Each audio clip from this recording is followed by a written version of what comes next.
Es historiador. Randy, ¿cómo le va? Buenas noches, bienvenido. Muy buenas noches, Juan Carlos. Muchas gracias por la invitación y un saludo a todos los televidentes que nos están viendo. Ya me estaba entreteniendo en la pausa, me estaba entreteniendo con todas las historias. Por ejemplo, yo quiero comenzar con algo que me llamó poderosamente la atención y estoy seguro que cuando se lo cuente usted también le llamará la atención. Es parte de la historia. La frase de la celebración de este 16 de julio es, y le pertenecería a Pedro Domingo Murillo, y está relacionada a la tea, ¿verdad? La tea que dejo encendida, nadie la podrá apagar. Esa es una frase histórica, sin lugar a dudas. Pero Randy me acaba de decir que no hay documentación histórica que corrobore esa frase. ¿Cómo es eso? Bueno, sí, exactamente. Hay tres versiones de esa frase. Cambian un poquito, ¿no? La tea que dejo encendida, nadie la podrá apagar. Otras en América jamás y cosas así, ¿no? Bueno, también hay una tradición de Ismael Sotomayor y Mogrovejo que, según Pedro Domingo Murillo, le habría dicho a su hija Tomasa, me dejé una velita, ¿no? Para San Antonio, por favor, que nadie la ha de apagar, ¿no? O sea, cosas por ahí, ¿no?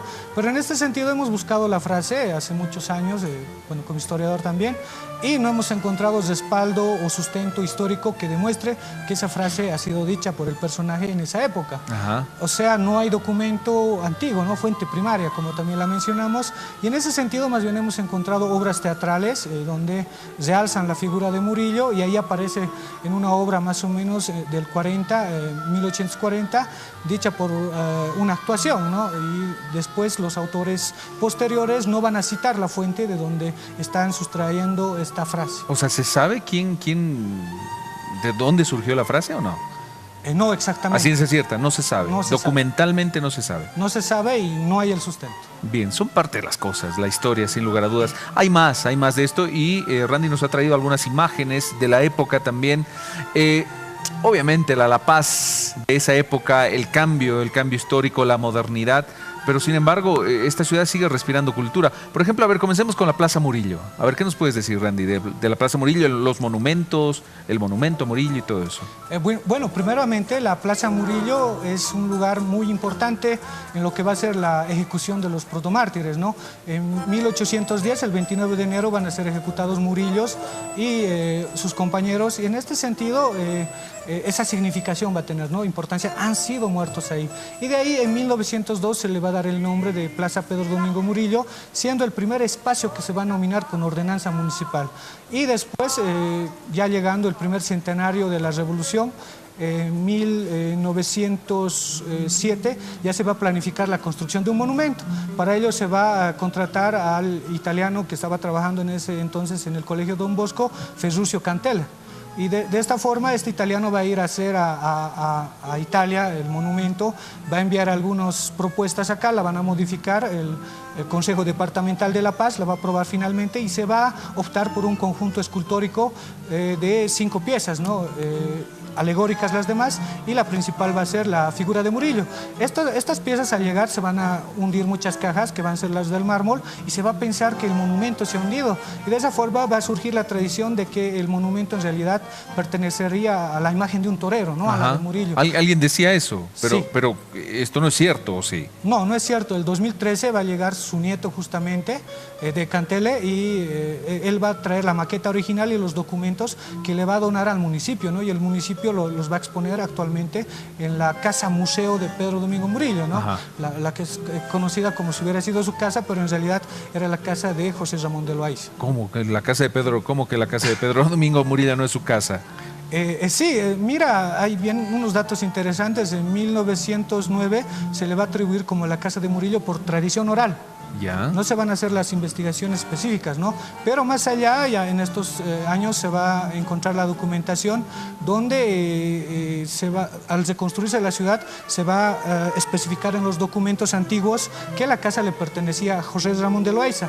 Y más allá se va a encontrar otra documentación que va a indicar que 7 años Murillo va a vivir ahí, desde 1803 hasta que va a fallecer, ¿no? Ahí trabajando con José Ramón de Loaiza. Es decir, no va a ser su casa, sino un lugar donde se ha cobijado. Estamos hablando de la casa que está en la Jaén, ¿no? Sí, el museo.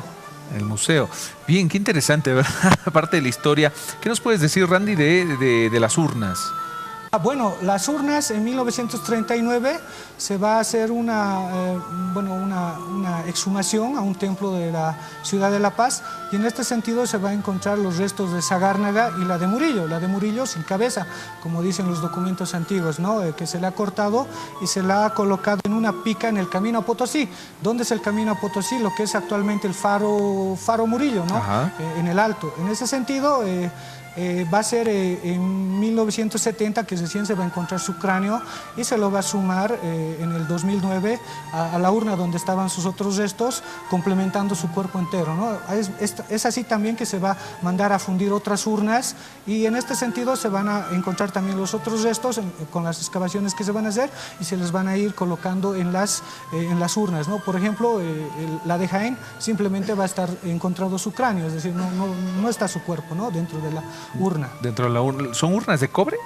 De bronce. ¿De bronce? Sí, unas han sido realizadas en 1940 en Italia y las otras han sido realizadas por el maestro Guillermo Tola el año 2009, ¿no?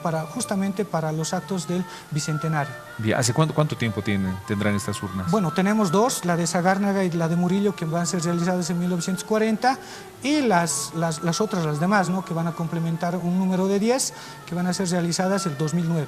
Bien, nos podemos pasar toda la noche hablando de esto, ¿no? De la historia y todo aquello, de los lugares patrimoniales. Y aquí hay interesantes publicaciones que con la ayuda de Randy, además del municipio de La Paz, ustedes han sacado. Tengo entendido, me estaba contando, hasta el 2014, por ejemplo, hablar de la cueca paceña. Acá está un compendio de todo lo que significa la cueca paceña, la explicación, un poquito de la historia, ¿no? Sí, exactamente. El traje que va a lucir la mujer de la cueca, en este caso va a ser la chola, ¿no? La chola antigua con sus botitas, ¿no? La pollera, las enaguas, la blusa, la manta, el sombrero bombín, que es originalmente solo hecho para el varón, el sombrero bombín, porque aquellos que se dedicaban a la caza en Europa se han hecho mandar a hacer este sombrero bombín porque el sombrero de copa alta les perjudicaba y este sombrero bombín más o menos va a llegar a principios del siglo XX y la mujer de pollera va a ser la que le va a aceptar más que los hombres. Los hombres en La Paz la van a ver como algo femenino el sombrero y la mujer de pollera, la chola, la va a aceptar y va a dejar ese antiguo sombrero, el tocado que se le llamaba o montera también. Actualmente la utiliza la chola cochabambina y en este sentido se va a volver parte de la chola paceña, porque si vamos a buscar otros lugares, simplemente en La Paz generalmente ha empezado a utilizar el sombrero bombín. La marca original que va a aparecer es el borsalino, ¿no? El sombrero que estamos viendo también de los varones va a ser perdón, me estoy olvidando, Fedora se llama originalmente, de la marca Borsalino igual, primeramente va a aparecer en Colombia, va a tener un nombre de Chepe va a ser apodado, de otro material, lo van a descubrir la marca Borsalino, se lo va a llevar a Europa y la van a mejorar la calidad, ¿no? Y todo esto, y se va a expandir rápidamente a Europa, a Estados Unidos sobre todo. No nos olvidemos que hay fotos importantes de los gángsters que utilizan, ¿no? Este tipo de sombreros, e Indiana Jones también le va a dar cierta identidad, ¿no? El ala larga, como se llama, le va a dar un poco más larga y un aspecto más rudo también, ¿no? Más varonil. Y en ese sentido se va a volver parte de la cueca también el sombrero. Exactamente, y el himno paceño, acá hay otra publicación que estoy viendo. Sí, el himno paceño se va a estrenar en 1863. Primeramente se lo va a cantar en lo que va a ser el antiguo templo de Loreto. Sabemos los autores, Ricardo Bustamante y Eloy Salmón. Primeramente se va a cambiar este himno, primero va a estar dedicado a la Unión Americana, que era un club de lectura, de poesía.